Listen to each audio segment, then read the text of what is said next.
Om Shanti, everyone. Welcome to your next normal and America Meditating Radio.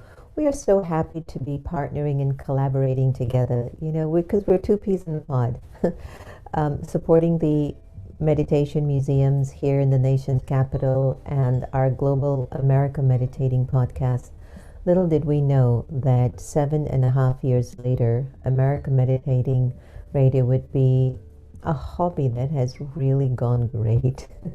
This was a hobby and it has transcended into something that has made such an impact and has invited some of the most beautiful and prolific voices of all time.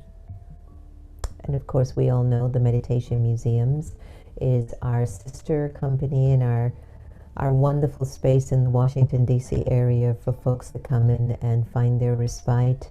Even though the centers are closed as a result of the pandemic, we're looking forward to reopening and being a part of the vibrant community that we've always been.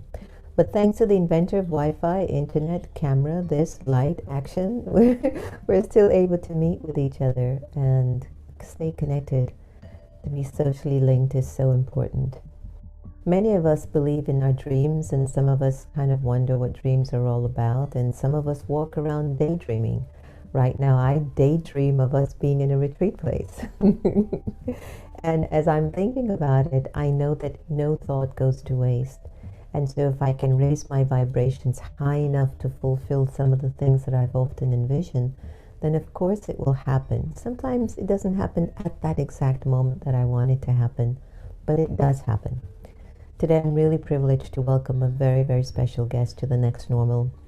As the CEO of Dream University, Marcia Wieder spent over 30 years teaching people worldwide how to achieve their personal and professional dreams. She has written 15 books on this particular topic. And Marcia created the Meaning Institute to help people live meaningful lives. She has collaborated with 3 United States presidents, was a regular on Oprah. She was featured in her PBS-TV special, was a columnist for the San Francisco Chronicle, and taught at Stanford's business school. So you have an idea of what you're preparing for. Marcia is also a member of the Transformational Leadership Council and as a board member of the Unstoppable Foundation, financed and helped build 14 schools in Kenya.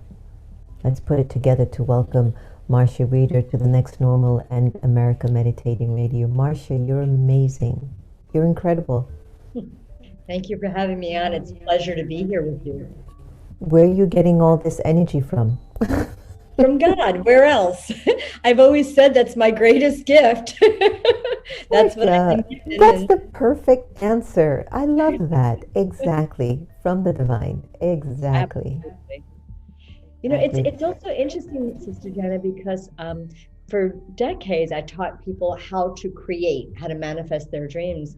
And the guidance that I'm getting lately is about empowering and inspiring us to know ourselves as creators. So it's just a whole nother level. It's like my ceiling became my floor. Everything that I did makes more sense now. But it's a whole different frequency to really know that we are creating this creation. And I just feel privileged to be able to speak about that. For many women in the corporate sector, it's quite an interesting experience. Sometimes as a woman, and this being Women's International Month, women have had to work 100 times harder. Why is that? We are just as intelligent, we're more prettier, we are definitely more energetic. Why is it that when it comes to the corporate sector, women find themselves working 10 times harder or 100 times harder just to almost get close to where men are? I don't even know if it's just in the corporate sector, because I do meet many women who consider dreaming, focusing on what they want, what's in their heart. They still talk about it as being selfish. And of course, it's an act of generosity, because when we give ourselves what we need, we have extra for others. And you and I were just talking about lamenting about Washington, D.C. When I lived in D.C., I was president of the National Association of Women Business Owners. This was in the 90s. And many of my women friends had men's names, Tommy, Bobby, Larry. These were like my mentors and my guides. So it's still a fairly new conversation, even though it's shocking. And I'm really hoping that women, that all of man and womankind will know that our dreams are precious. We are precious and priceless children of God. We have the birthright to live a life of joy, love, and abundance. And we have to break some old habits and some bad patterns. And I think that's what a lot of that is about. What do you think are those old habits or bad patterns that we have to start breaking? I think there's three big ones that I call the human being biggies. Scarcity. There's not enough time, money, or me to go around. Inadequacy. I'm not blank enough, smart enough, rich enough, pretty enough, whatever, enough. And the big one that I think underlies all of it is trust. I don't trust myself. So how could I possibly trust you? I don't trust life. I don't trust the weather. So I can't plan an outdoor activity, much less growing a big company or organization. And I think the way to develop greater self-trust is through integrity.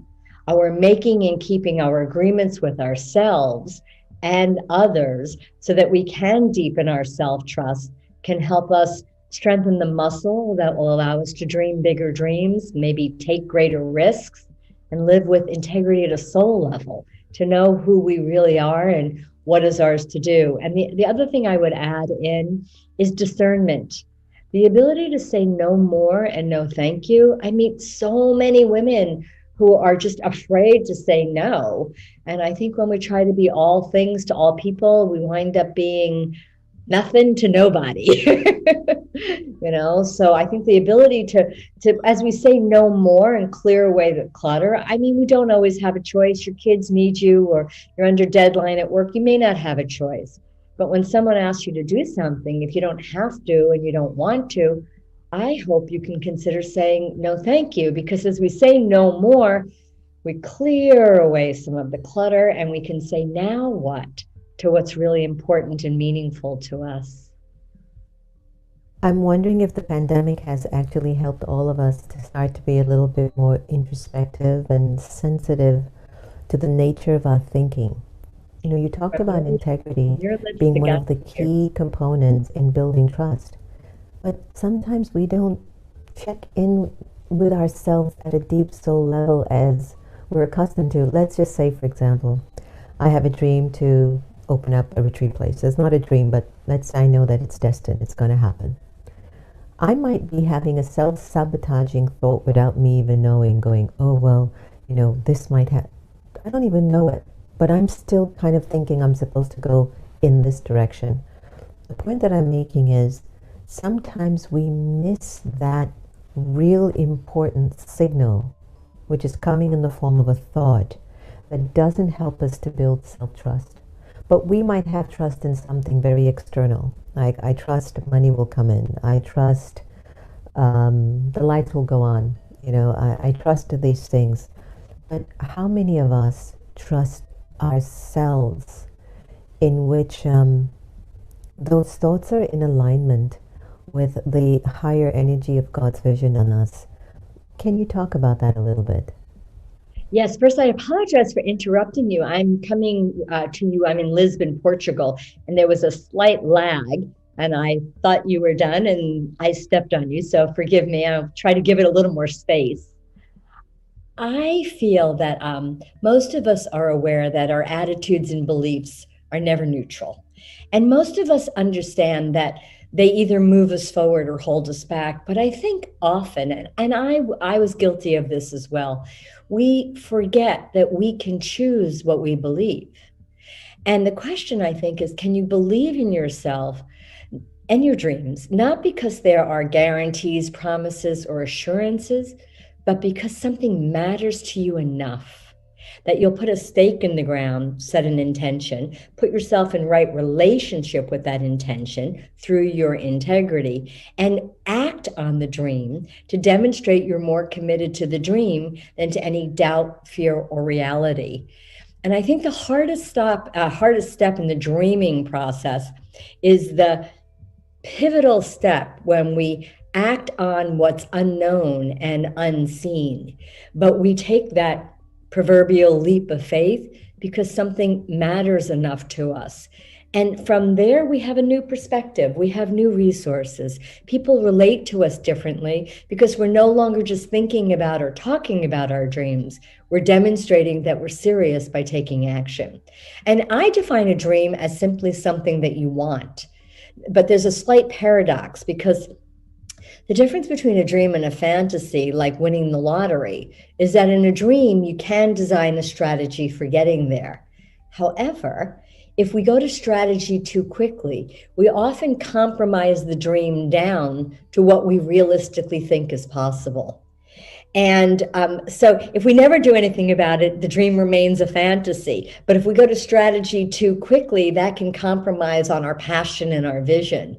So I think there's skill to be developed in manifesting our dreams. And the other thing is many people have lingering dreams, maybe someday.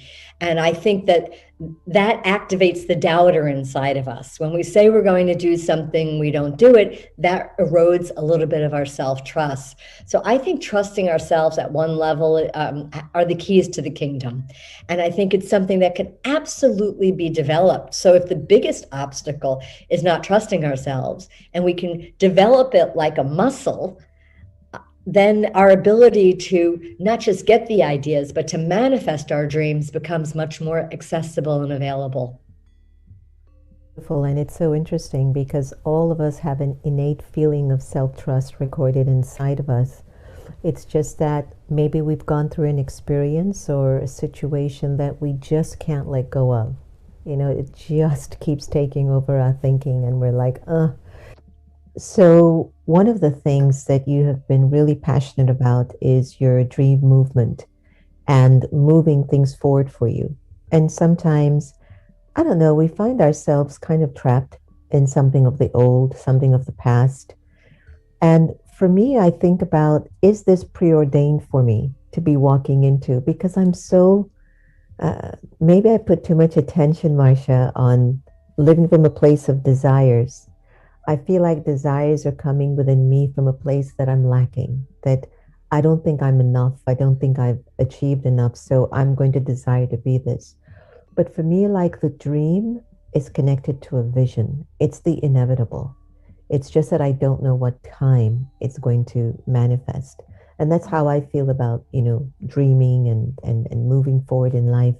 Well, and I'm curious to just find out, what were you going through? What was it that stimulated you to move into this dream movement idea and move away completely from the corporate world? Because in a sense, we carry our dreams in the corporate world. I want to become the next CEO. I want to become this and, those little goals that we shoot for. But what was happening with you that you were like, there's something else calling me?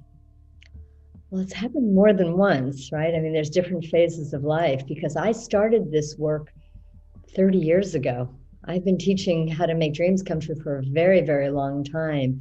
And initially it did come from a wound, growing up with a handicapped sister, growing up with a family that was filled with doubt and fear and worry. And I made different choices, even though they judged me and thought I was crazy. I was fairly optimistic and hopeful. I, would joke and say, "Oh, I'm Susie Hope in a house full of hopelessness." So I think initially it was probably formed out of my own wound and my own need. But it's an interesting thing because asking good questions throughout the process helped me make very different choices and decisions. And 4 years ago, at the top of my business success, I pulled the plug and I moved to Rome, Italy. My colleagues thought I had lost my mind, and I could just feel inside my heart that there was something new trying to emerge. And I realized that just because, I'll speak for myself, just because I was good at something didn't mean it was the only thing I was here to do. And the idea of being a creator started to awaken inside of me. And I had always dreamed of living in Rome. It was a maybe someday. And suddenly I found myself saying, it feels like this is the day. It was kind of a shock. It wasn't like, oh, when I get to a certain age, I'm going to leave or retire. And I didn't even know how to speak about it. I talked about it as a sabbatical. And when people would say, how long are you going to be away? And I'd say, well, I guess until I come back. And people would say, well, what if you don't like Rome? I thought, well, I'll move someplace else. But what I learned in Rome was I learned how to meditate with my eyes open. After 30 years as a TMer who knew how to sit and to drop in, Italy was incredibly beautiful. There's actually a name for a disease where people get overloaded by beauty. It's called the Stendhal syndrome. And it was this man years ago. It's so fascinating, right? Stendhal, I think it's Stendal, I believe. And he got drunk on beauty in Venice and Florence. And I loved that idea. I just loved that idea. So I would go into the Pantheon, which was near my house in Rome, a 2,000-year-old, totally intact temple. And there I would bring my hands to my heart and I would close my eyes and I would connect in to Mother Earth and to the heaven. And with the big hole in the ceiling, I would imagine that God was pouring wisdom and insight down into me. People would run in with their cameras. They would take a pan and scan or a selfie, and I would just meditate and meditate. And then one day I heard in my ear and in my heart, try it with your eyes open. So I opened and I just sat and I breathed, and it was sweet. And then learning how to walk around in a meditative state, still being available. I learned a technique that I made up called turn on your love light. And what I noticed is that if I turned on my love light before I left the house, I was magnetic. People were making eye contact with me. We were smiling at each other. And if I didn't turn on my love light, I was often invisible in a city that had, just thousands and thousands of tourists. So I made that my conscious practice to turn on my love light, to open my eyes, to walk through life and to listen. So by asking different questions and paying attention to what life was bringing to me moment by moment, and then tuning into my deeper knowing and understanding, it made it much easier for me to make choices and decisions, including a year and a half ago, I was guided to move to Lisbon. I still don't know fully why I'm here, except it's a city where more people speak English, which helps. It's less touristy. And I'm here to be a bright light and to contribute. And as long as I keep using my inner guidance and keep listening, I can trust that I'm living on purpose, even though I may not know what tomorrow brings. I feel like sitting on a couch and talking to you all night. The whole notion about you just getting this guidance of meditating with eyes open, that's what we do in the Brahma Kumaris. And a lot of people will always say, oh, why would you meditate with eyes open? That's almost impossible. No, that's what brings the best of you in action.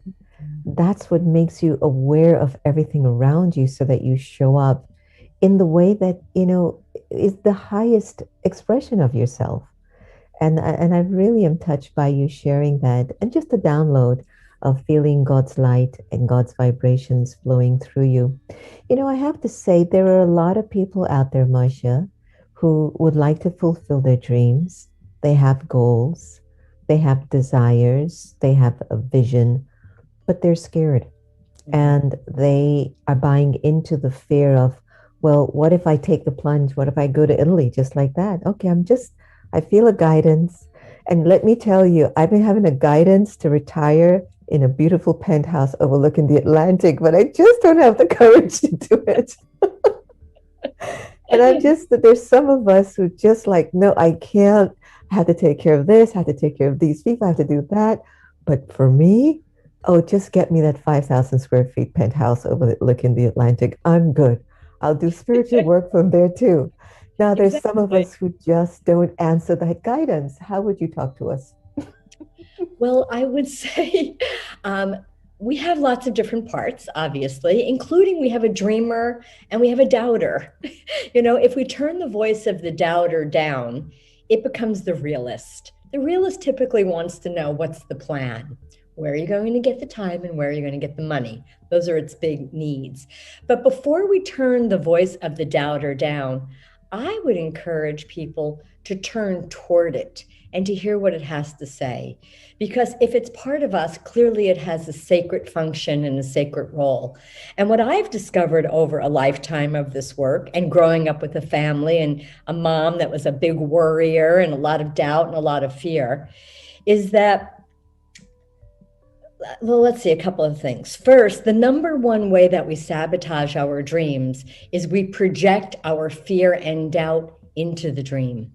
We do it with 3 little words. You just demonstrated it. But what if? But what if I, move from DC to the beach and into the pen? But what if? Will I lose my spiritual connection? And that doubter can really run amok. And I think it's like a child. So if we ignore it, it can get so loud that it's all that we hear.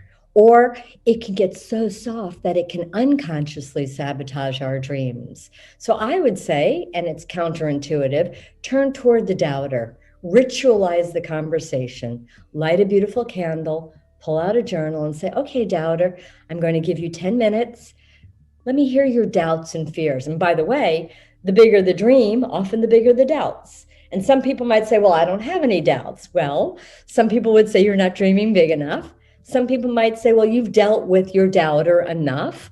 And I certainly am very aware of it. But when I start to hear its cousins, confusion, procrastination, these are all close relatives of the doubter. I've learned to say, okay, let me hear what you have to say, because the doubter will give you your list of obstacles. And every obstacle is either an internal job, something I believe about myself, about my dream, about life, about the world, a belief, or something that requires a strategy or a practice or a plan, an external obstacle. And once you have your list of obstacles, well, we can do belief work to shift our belief system. We can design projects and strategies and practices to strengthen our capacity. Like I said earlier, we can deepen our self-trust by making and keeping our agreements with ourselves and others. And it's a life-changing moment when people realize that sometimes what's stopping you from pursuing your most heartfelt dream is some belief that you don't even necessarily actually believe. It could be, as you said earlier, left over from something that was incomplete or something that went awry.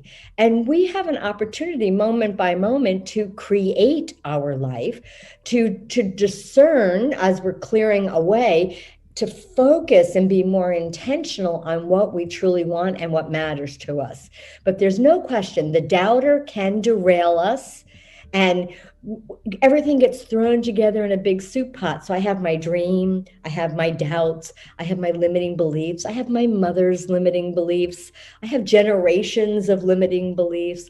So I think slowing the process down, separating out what's the dream, what's the doubt, and part of the doubt includes the limiting beliefs. Right, about sitting with the doubter and really having a conversation, because I think a lot of us allow the resistance to take over, and it really sabotages the dream that's trying to manifest itself for us. Why do you think that this might be a really critical time for many of us to really start to fulfill our dreams? Thank you for asking such an important question. Many people would say this is not a time to dream. And they would say it's a time to be realistic. And I would say it's never been a better or more important time. People talk about the COVID crisis. I talk about the COVID opportunity.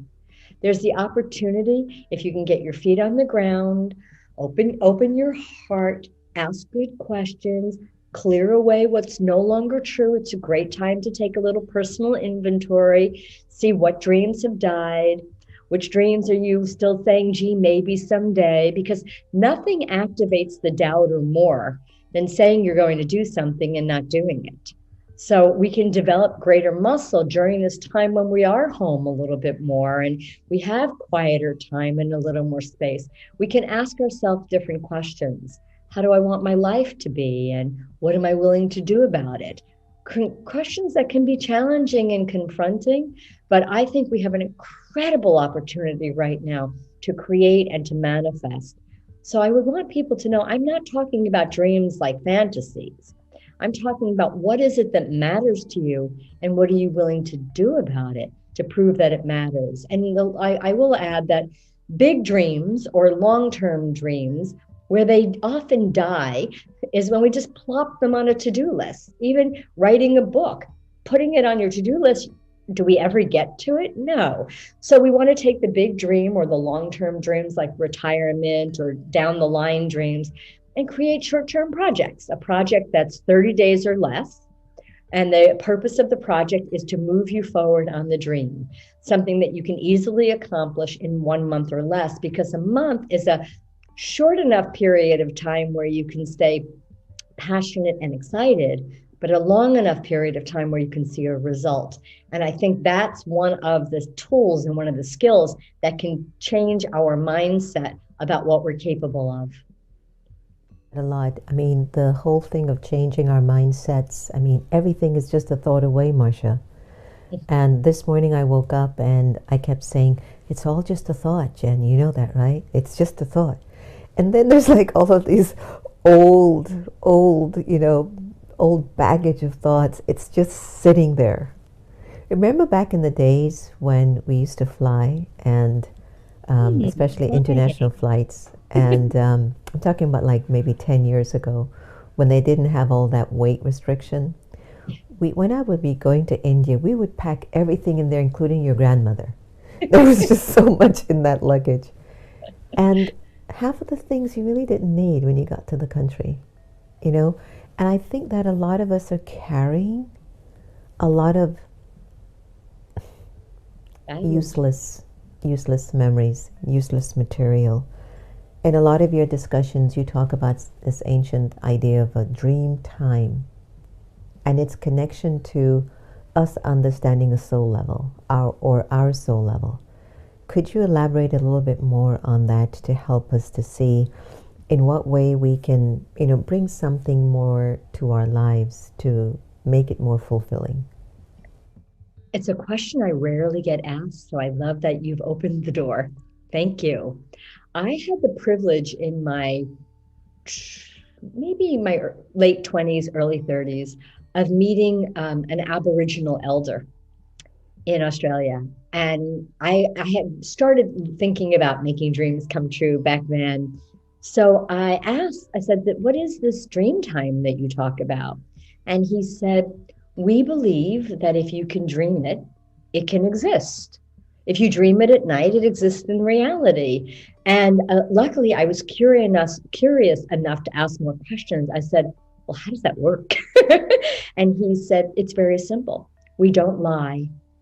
He said, we tell the truth. We strive to do our best to tell the truth. He was talking about integrity. And he planted the seed inside of my heart to really, truly understand the power and the magic of manifestation. In the beginning, there was the word, and I had a very funny, I try to tell this very succinctly, a very funny thing happened Christmas Eve. I was going out of my home to meet some friends, and my iPhone completely died. It was like a dead brick. And I thought, I'm not going to be able to call the Uber. I'm not going to be able to call my friends to tell them that I'm coming. And I had a moment of kind of nervousness. And I thought, I still have my iPad. And I reached out to a dear friend, and it was Christmas Eve. I was very blessed that he answered. And he said, do this and do that, like press this button and press this button, and the apple will appear in your hand. And I realized that I had often said, my dream before I die is to reach enlightenment. And I will know that I have reached enlightenment when I can say apple and an apple will appear in my hand. So I'm on the phone with this guy Christmas Eve, and he said, press these buttons and an apple will appear in your hand. And I had a moment of, That's ridiculous. And I caught myself so quickly. I'm like, yes, I'm ready for the apple to appear in my hand. And sure enough, the apple appeared in my hand. And I laughed so hard. But then I thought, symbol is the language of the soul. And I asked for the apple to appear, and the apple appeared. My work is to trust it, to not doubt it. And this is what I was being shown with Dreamtime, that if you can think it, that if you can dream it while you're sleeping, it can manifest in our reality. Now, the work we have to do is we have to be discerning and not let our doubter hijack us and not let our old stories overshadow the dream. And I think that's a practice. I will say in my life, discernment is one of the skills that has changed my life more than anything. And along with it, I'm learning a deeper level of integrity. Integrity, as you said, at a soul level, knowing who I am, why I am here, what is mine to do. And even though at one level, I don't really know why I'm in Lisbon, I turn on my love light and I walk out, and a lot of people, although right now we're under extreme lockdown, so there's not a lot of people out, but when people are out, a lot of them are walking with their phones and of course enjoying the beauty of the sights. But I think there's something about feeling our feet and being conscious of the steps that we're taking and where we're being guided and led. Discernment. Thank you for mentioning this particular important word of discernment, because America has been going through quite a lot in the last few years, and it's continuing. It hasn't stopped. However, for the last few years, there's been a challenge in individuals being able to use their discernment to try to sift what is an illusion and what is real. And still, they're not out of it. They're still almost as if there is the residue of just being in such a crux, in such a state of confusion, that even though things are coming back in the straight and narrow, I took my mother yesterday to get her vaccine. And can I tell you, I almost wanted to start to cry a tear. There was such a visual of humanity. The energy of compassion and service and love was overwhelming for me to actually look at it and go, wow, this is some of the things that we've often loved about this country, is that it runs on a system and it runs in a particular way that can make your life just be more of a humanity. And it's been going through a lot. So let's just say you're now in Lisbon and you're waiting for your love light to shine throughout the whole country, for everyone to recognize that you're the gift to the country. But for them to recognize they are. to recognize that they are the gift. That's true too. That's true. That's exactly true. If you were to set an intention for humanity, what will that intention be? And how clear and specific do we need to be to allow some intentions to emerge? Two very big questions. My intention for humanity is for us to know ourselves as divine, so that all those stories, all of those beliefs just fall away, and that we see each other moment by moment the way that you saw and experienced and felt these beautiful souls yesterday. I guess this is the part of me that is eternally hopeful. I just believe that's who we really are. And when I turn on my love light, I'm seeing the light of God in other people. And sometimes when they see me seeing them that way, they too believe it. And it's a breath away. And I think the clarity, I own the URL. Never said this to anyone, certainly not in an interview. I own the URL, I speak for God. And I've never had the guts to use it. Years ago, I was giving a keynote speech in California somewhere, and I used the word Dharma. And I'm very thoughtful about contextualizing and defining my language. So I was thoughtful, and still, I was accused of being demonic. I was accused of being the Antichrist. And I got scared. It was early on in my career, and I pulled back me. And it took many, many years of soul searching and asking, am I willing to die for what I believe in? And then, of course, the question is, am I willing to live for what I believe in? And I believe that humanity is good. I believe that our hearts are pure. I believe people can lose their way and there is evil and darkness. I do see that that exists. But overall, at a very core, I believe in love and I believe in light. And I'm hopeful that we will remember the truth of who we are. Now, the more we speak about it, the more we embody it, the more we act it, the easier it is to manifest it, because I do think clarity is an essential step. And I know it's tricky when concepts like this have different meanings for different people. But I think the divine includes everything and has space for all different colors, shapes, sizes, beliefs, understanding. So I think that's it. Yes, no, that's gorgeous, because the more I look at humanity, and especially particularly now, there's a lot going on in India with the farmers. Myanmar's military has taken over its country. What has taken place in America and what continues to take place in America, I don't know, I found myself sort of wondering, will evil ever not exist? Now, I believe a golden age is coming. Please don't get me wrong. I know that the age after this golden age is going to come. We'll walk around on the earth like we're walking living deities. We'll have mango juice to drink every day. Life is just going to be like heaven and it'll be perfect. Heaven on earth, I love that. And I know, and I just feel though that when I look at the narrative, I said it's been thousands of years. I continue to watch and listen that people in the mode of algae, it's an acronym that I use a lot. It represents anger, lust, greed, attachment, and ego. That energy has consistently stayed in the story. And I'm just thirsting for a time and the age when algae is just no longer recorded in the consciousness. And we live that dream. We live that dream. You have been leading the dream process, the dream coach process, and the Dream University Dream Coach certification program. I had to look at my paper to get that right.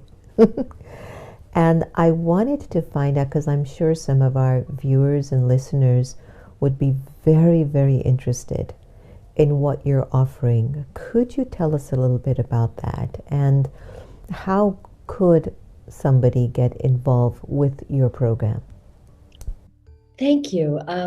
So dream coaching is like life coaching, only we help people find their purpose, clarify their dreams, deal with their doubts, and then turn their dreams into projects and action steps. And most importantly, teach people how to ask for help. I think in order to master manifestation, we must master the ability to talk about our dreams or projects or businesses in a way that inspires other people to join us. It comes down to two skills. We have to inspire people and we have to invite them. And my experiences were not so great on the inviting side. So dreamuniversity.com is my main website, and there's many online courses there, including the Dream Coach certification. And I put together a little gift for your viewers. They go to dreamuniversity.com/gift. Easy enough. There's 3 tools there that will support people in clarifying what they want, overcoming their obstacles, and taking action. Because I have found that the entire process can be reduced down to CBA. Get clear about your dreams, believe in your dreams, and act on your dreams. And demonstrate that you're more committed to your dreams than to any doubt, fear, or reality by taking action. So if you want to take an action step right now, you can go to dreamuniversity.com/gift. There's 3 tools there that are very content rich, no cost at all. And then if you're interested in knowing more, you can click on the programs and courses. We used to do a lot of live events, but luckily we had recorded and put a methodology together so people can do things from the comfort of their own home. It's an interesting thing, though. I created the Dream Coach methodology more than 10 years ago. And a few months ago, I started getting requests from people, would I be willing to teach a virtual format with me leading people through the program? And I had to go through some soul searching around that, because my mind and my ego said, that's what I used to do. That's who I was. This will be like taking a step backwards. So I sat down over a period of a week and watched 40 videos of myself with very short hair and a long time ago. And the content was more relevant than ever. So I said, yes, I'll do that. But I still had to deal with myself. And I had to ask a very important question. And that was, what would make it a joyful experience for me to lead that again? Otherwise, the program's there and people can just purchase the program and do it at home. But what would make it joyful and purposeful for me? And I realized, it's where we started the interview and the conversation, that the course teaches them how to create. And the context that I wrapped around it was that I was going to teach them how to be creators. And it brought me so much joy. It raised the level. They still had the core content. They still became certified dream coaches, which meant that they could, for free or for a fee, charge to help other people go through this methodology. There's a workbook and a structure, which is very unusual in coaching. But the transformation that these people went through. For example, there's a session where they have to create a new empowering belief. My empowering belief is, I trust life. It wasn't always that, but I chose that and lived into it and became more and more that. In the course, I invited them to add the words, I'm a creator, to their belief. So my new belief is, I'm a creator who trusts life. That was a game changer. So on one hand, it's just language, it's just words. But if you're someone who practices living with integrity and dream time, you know the profound power of language and the specificity about how we use it and how we speak about it. So I feel incredible. 70 people went through the program with me and are now thinking of themselves as creators who also have this dream coach certification. So I think it was a lesson for me that time is an illusion anyway, and it's not about going back. And rather than just like, I don't want to, that's my, that place, I don't want to. Let me ask a different question, which was, what would have this light me up? And I will tell you that I reconnected to my essence as a dreamer. I found a whole new level of energy. And I think that was a critical piece for me to help bridge me coming back into the world as a teacher and a guide in whatever way that wants to reveal itself. So dreamuniversity.com/gift. It being International Women's Month, one of the things that I have encountered, because I have the privilege and the fortune of knowing so many beautiful women in the world, and they're also doing a lot of good things. But one of the things I've observed they struggle with is with the ask, because you mentioned earlier you have to kind of find a way to inspire, and then you have to know what your ask is.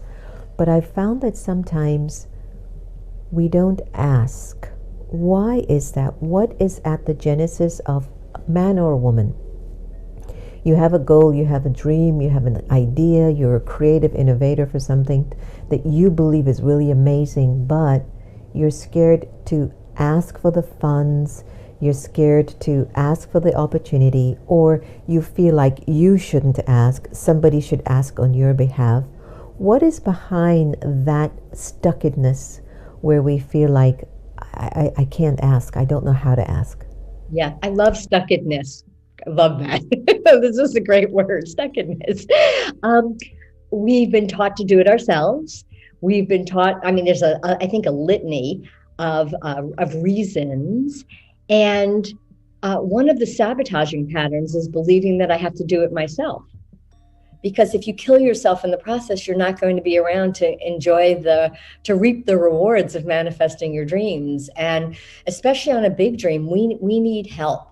And so I think we've been taught to be independent, not to impose, not to expect from others. There's a big, big list. And I've discovered a very simple 6-word phrase that people might find valuable. The phrase for before you're getting ready to ask for something, or right as, would you be willing to explore? dot, dot, dot, dot. Would you be willing to explore investing in my retreat center? Would you be willing to explore hiring me as your dream coach, as I was teaching these people? Would you be willing to explore making a phone call to help me get the endorsement that I'm looking for? Or, would you be willing to explore is a polite, thoughtful way of inviting people to take their next step with you. And what I find is, another reason we don't like to ask is we don't like to feel rejected. So people often reject us when we ask for too much, or they're not clear about what we're asking for. And rather than say, well, I don't understand, could you tell me more information? They just don't return your phone call. So I think it's incumbent on us as the dreamer, as the asker, to inspire, to talk about what's so great and wonderful or special about what we're doing, but then to invite. And if you believe in your dream and what you're doing and what you're creating, to not share it with another is a missed opportunity. I think at one point I used to say it was a sin. To have something extraordinary and to keep it to yourself, that doesn't feel right to me. So I like asking for people. I like asking for money for other people. I Call like later. I really do like it, because if it's something that I believe in, which has a lot to do with believing in the person who's at the helm, that's how I was able to raise the money to help build all the schools in Kenya. I really believed in the woman who was at the helm. And, so at my events, I would create rituals for giving and receiving. And if you can give, fill in the pledge form. If you can't give money, put your love, pour your prayers into it, but give as a way to be generous, to open your heart to more receiving, even though that doesn't have to be the reason for doing it. It's certainly an added benefit. So I think a lot of what we've touched on that I really believe is true, Sister Jenna, is this, that we have to stop telling the old story and create a new one. And a new story that's filled with love and compassion and generosity, where we know that we are creators and that we're here to create, and that we see the beautiful, the beauty and the love light in each other, and then have it reflected back. So the moments that I forget, I can look in your eyes, and that can help me remember. So this is an act of giving and receiving. And for me, money, it's just more of the same. So would you be willing to explore is a really powerful phrase. I've used it highly. It's been highly, highly effective. But what's important to me is that people feel respected. And it's an invitation, not a demand. So they can say, no, it's not really my thing. And sometimes I encourage people to ask people why they're saying no. Gee, I value feedback and I'm new at this. Would you mind sharing with me why you're saying no? And usually it's you're asking for too much, or they don't understand, or it's just not a good fit. And then it's like, well, thank you for your feedback. Well, you've come at the right time. Thank you so much. You have offered us so much richness of information that will be so useful for us now and down the road. And as we come to a close, I'd like you to engage you in a little bit of a spiritual rapid fire. Are you ready to go? I love it. Yeah. Tea or coffee? Tea. Book or a movie? Movie. Beach or the forest? Day by day. Lately, forest. I'm surprised to say forest. You're kidding me, really? Well, it's always been beach, but right now in this moment, I'm longing for trees. My beaches no matter what. Oh, I get it. God or a religion? Oh, totally God. I'm a God Isn't girl. That something? That's such a big one. Being in home or globetrotting? Right now, I have to say globetrotting. Been home a little too long, But for me, home is wherever I am. I feel blessed to be able to say that. I know, it's interesting, right? And if I were to ask you about the energy of God, what's the first thought that would come to your mind? They were mixed together, love and light. So I had this image of a heart with a flame pouring out of it. I love it. Soul? My response to soul is truth. America? Hopeful. The future? Hopeful. Marcia Wieder? Sweet. You're spot on. I love that. That was a surprise.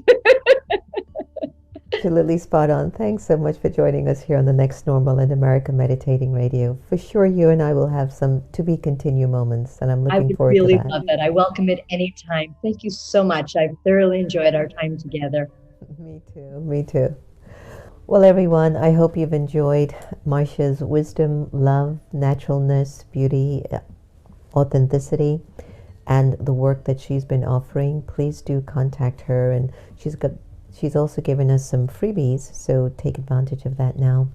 There's so much about you. There's so much in you. There's so much in us. There is so much there. And if we can only tap more into it and use it, I don't know what it is, but I have found that something in me gets stirred up in a negative way when I encounter anyone, or if I'm with anyone who's living so less than. I don't know if it's a memory of a past life, or if it's just my angst that I want energies around me that keeps flying and keeps soaring. But it's almost as if it's a suffering for me when I actually see the potential in someone and they're not seeing it in themselves. Maybe it's my own story. Who knows?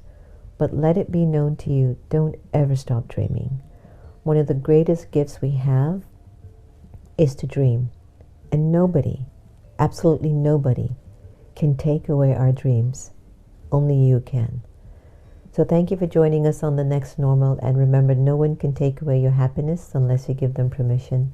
And we really are here to love each other the same. Please be well, stay happy, and keep dreaming. Take care, everyone.